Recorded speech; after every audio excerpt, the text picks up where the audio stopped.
আজকে আপনাদের একটি বাস্তব ঘটনা শোনাবো। এটি 2022 সালের কথা। এক ব্যক্তি ছিলেন, তিনি অফিসে গিয়েছেন, কাজকর্ম করেছেন, দুপুরে খাওয়া দাওয়া করেছেন, রাত্রে বাড়ি ফিরেছেন এবং ঘুমিয়েছেন, কিন্তু সকালে ওঠেননি। Heart attack. তার পরিবারের মানুষ বলেছিল যে তার মধ্যে কোনো রকম ইঙ্গিত বা সংকেত ছিল না, কিন্তু তার ওয়াইফের মনে পড়ে যে 1 মাস আগে থেকে তিনি প্রায়শই বলতেন তার বুকের বাঁ দিকে ব্যথা হচ্ছে, অস্বস্তি হচ্ছে, অল্পেতেই অর্থাৎ কোনো কারণ ছাড়াই তিনি ভীষণভাবে ক্লান্ত, দুর্বলতা বোধ করছেন, হাঁপিয়ে উঠছেন, 2-4 সিঁড়ি উঠেই তিনি ভীষণভাবে ক্লান্ত হয়ে যাচ্ছেন, শ্বাসকষ্ট হচ্ছে, রাতে ঠিকভাবে ঘুম হচ্ছে না, ইত্যাদি ইত্যাদি। তার শরীর কিন্তু ঠিকই তাকে সিগন্যাল বা সংকেত দিয়েছিল, সেইগুলো তিনি বুঝতে পারেননি বা তার পরিবার সেইগুলো ধরতে পারেননি। আজকে এই ভিডিওর মধ্যে আপনাদের এমন 5টি ইঙ্গিতের কথা বলবো, এমন 5টি আর্লি ওয়ার্নিং সাইনের কথা বলবো, যেগুলো হার্ট অ্যাটাক হওয়ার কয়েক সপ্তাহ বা প্রায় 1 মাস আগে থেকে শরীরে দেখা দেয়। 90% সাধারণ মানুষ কিন্তু এই সংকেতগুলোকে ধরতে পারেন না বা বুঝতে পারেন না। দেখুন, হার্ট অ্যাটাক বা শরীরে কোনো বড় ডিজিজ কিন্তু হঠাৎ করেই হয় না। হার্ট অ্যাটাকের মতো সমস্যা হওয়ার আগে আমাদের শরীর কিছু ওয়ার্নিং সাইন দিয়ে থাকে, কিছু ক্লাসিক ওয়ার্নিং সাইন দিয়ে থাকে, যেগুলো আমাদের বুঝতে হবে। তবে কিন্তু আমরা আমাদের জীবনকে বাঁচাতে পারবো, নিজেদেরকে হার্ট অ্যাটাকের হাত থেকে রক্ষা করতে পারবো। চিকিৎসা বিজ্ঞানের ভাষায় পোড্রোমাল সিমটমস বলে একটি কথা আছে, যে শরীরে কোনো বড় দুর্ঘটনা ঘটার আগে শরীর কিন্তু ঠিকই ইঙ্গিত বা সংকেত দেয়। এবং এই হার্ট অ্যাটাকের ক্ষেত্রে যে পোড্রোমাল সিমটমসগুলো আছে সেইগুলোই আজকে এই ভিডিওর মধ্যে আপনাদের বলবো। এইগুলোর ক্ষেত্রে 90% মানুষ টেরই পান না। আমেরিকার একটি হার্ট অ্যাসোসিয়েশনের রিসার্চ থেকে জানা যায় যে প্রায় 50 থেকে 70% মানুষ এই 5টা সিমটমসের মধ্যে বা এই 5টা ইঙ্গিতের মধ্যে যে কোনো 1 থেকে 2 প্রকার ইঙ্গিত ঠিকই এক্সপিরিয়েন্স করে থাকেন, এবং এইগুলোকে তারা সাধারণ ভেবে ইগনোর করে ফেলেন, তাই তাদের ক্ষেত্রে বিপদ এসে যায়। এই 5টি ইঙ্গিত বা সংকেতের মধ্যে শেষের যে সংকেতটির কথা বলবো, এটি খুবই গুরুত্বপূর্ণ এবং অতি সাধারণ, যেটাকে প্রায় 99% মানুষই সাধারণ ভেবে অবহেলা করে দেন। আর এটাই সব থেকে উল্লেখযোগ্য ইঙ্গিত হয়ে থাকে, যেটা হার্ট অ্যাটাকের প্রায় 1 মাস আগে থেকে দেখা দেয়। এই 5 নম্বর ইঙ্গিতটি বেশিরভাগ মানুষই অবহেলা করেন বা ইগনোর করেন। যখন হার্টের করোনারি আর্টারির মধ্যে ব্লকেজ বেড়ে যায়, যখন হার্টের মধ্যে সঠিকভাবে ব্লাড পৌঁছায় না, অর্থাৎ অক্সিজেনের সাপ্লাই ঠিকভাবে হয় না, তখন কিন্তু হার্টের পেশিগুলো ধীরে ধীরে দুর্বল হতে থাকে। তখনই কিন্তু হার্ট তার যে আর্লি সাইনগুলো আছে সেইগুলো দিতে থাকে, এবং এগুলো অ্যালার্মের মতো আমাদের শরীরে বাজতে থাকে। এই অ্যালার্মের ধ্বনিটাকে অধিকাংশ মানুষই বুঝতে পারেন না। আজকে এই ভিডিওর মধ্যে যে 5টা সিমটমস বা ইঙ্গিতের কথা বলবো, এই ইঙ্গিতগুলোকে মনোযোগ সহকারে শুনুন, এইগুলোকে বুঝে রাখুন, এইগুলো অদূর ভবিষ্যতে আপনাদের কাজে লাগবে। নাম্বার 1, প্রথমেই যে ক্লাসিক আর্লি সাইনটা আছে সেটি হলো বিনা কারণেই শরীরের মধ্যে ভীষণ দুর্বলতা এবং ক্লান্তি। এটা যদিও অন্যান্য ডিজিজের কারণেও হতে দেখা যায়, তবে হার্টের ক্ষেত্রে অর্থাৎ হার্ট অ্যাটাকের ক্ষেত্রে এটা 2 থেকে 3 সপ্তাহের মধ্যে হঠাৎ করে শরীরের মধ্যে আসে। দেখুন, সাধারণ যে দুর্বলতা আছে সেটা কাজ করার ফলে হয়, এবং বিশ্রাম করার পর বা ঘুমানোর পর এই দুর্বলতা কেটে যায়। কিন্তু যখন কোনো কারণ ছাড়াই পরিশ্রম না করে আপনার শরীরের মধ্যে বিনা কারণে একটা মারাত্মক দুর্বলতা আসছে, এবং সেটা ঘুমানোর বা বিশ্রাম করার পরেও যাচ্ছে না, তখন কিন্তু এটা আপনাকে ভাবতে হবে যে শরীরের মধ্যে কোনো ঘটনা ঘটছে। এবং যদি এটা হঠাৎ করে 2 থেকে 3 সপ্তাহের মধ্যে আসে, অবশ্যই কিন্তু এটা আপনাকে ধ্যান দিতে হবে। কারণ যখন আমাদের হার্টের করোনারি আর্টারির মধ্যে ব্লকেজ বেড়ে যায়, আমাদের হার্টকে কিন্তু ঠিক ততটাই রক্ত বা ব্লাডকে পাম্প করতে হয় যতটা সে নিত্য নৈমিত্তিকভাবে আগেও করতো। হার্টের যে পেশিগুলো আছে সেগুলো কিন্তু ভীষণভাবে উইক হয়ে যায়। দেখবেন একটা পরিষ্কার নলের মধ্যে কত সুন্দরভাবে জল যায়, কিন্তু সেই নলের মধ্যে যদি জাম থাকে তখন কিন্তু মেশিনের উপর একটা চাপ পড়ে।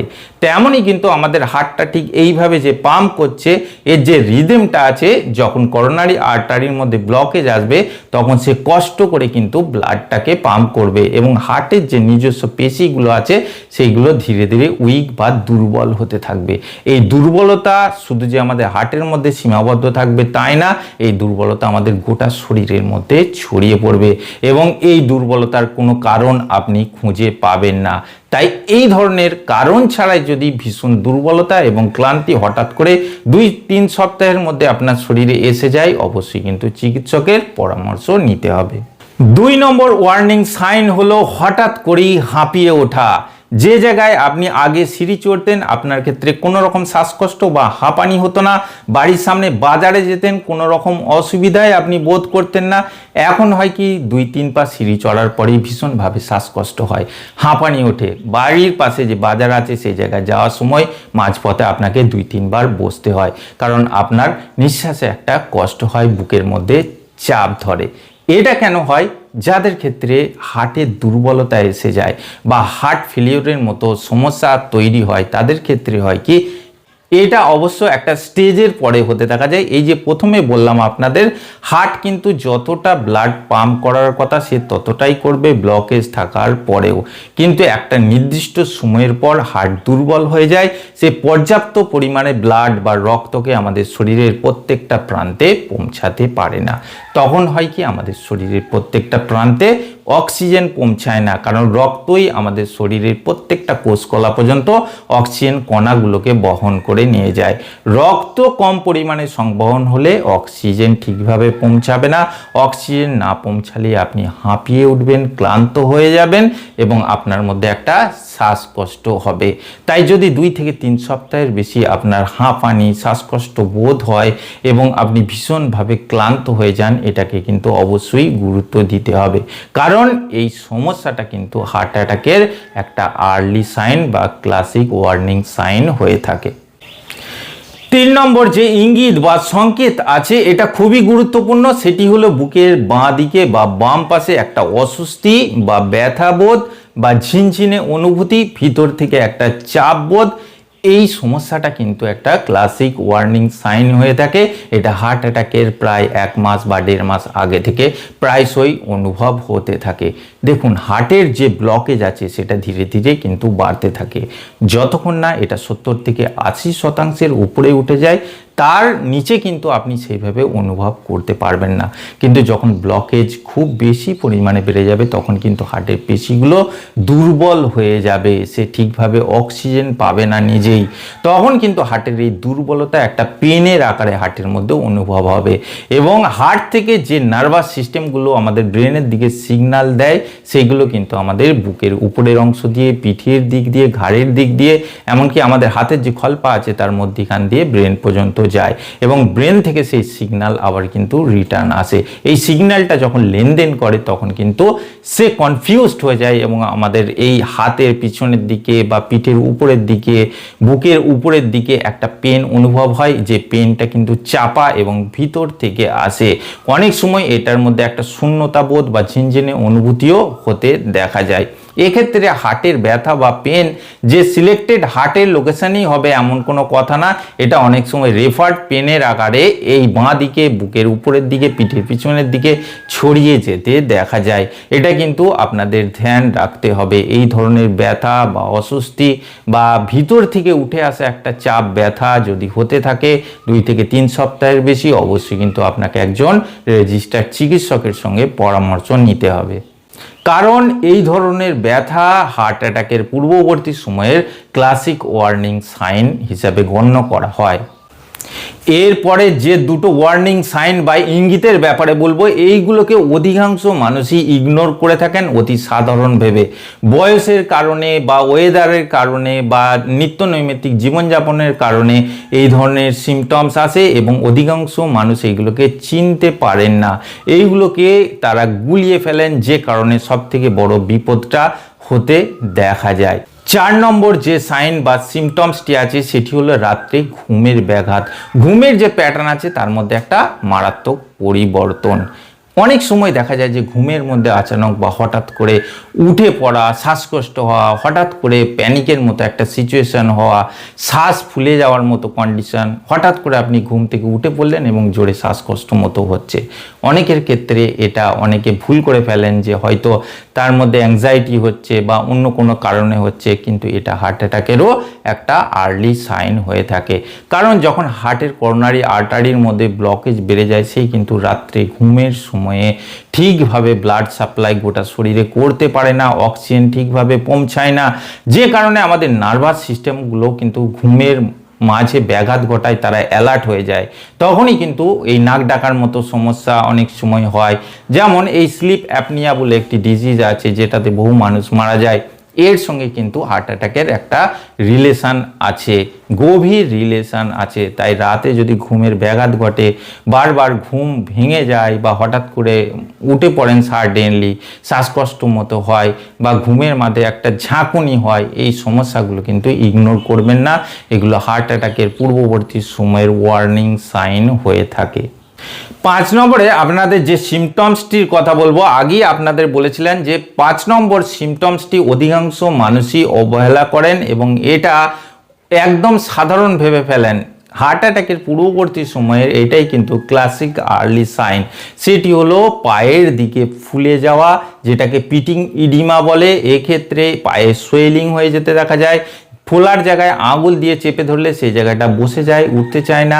বা সকালের দিকে ঠিক থাকে, সন্ধ্যার দিকে দেখবেন পায়ের মধ্যে একটা সোয়েলিং হচ্ছে, ফুলে যাচ্ছে, জুতো ঠিকভাবে পরতে পারছেন না, বা অফিস থেকে ফেরার পর মোজার যে গার্ডার আছে সেই জায়গায় কিন্তু একটা দাগ পড়ে যাচ্ছে, যে দাগটা ক্লিয়ার হচ্ছে না।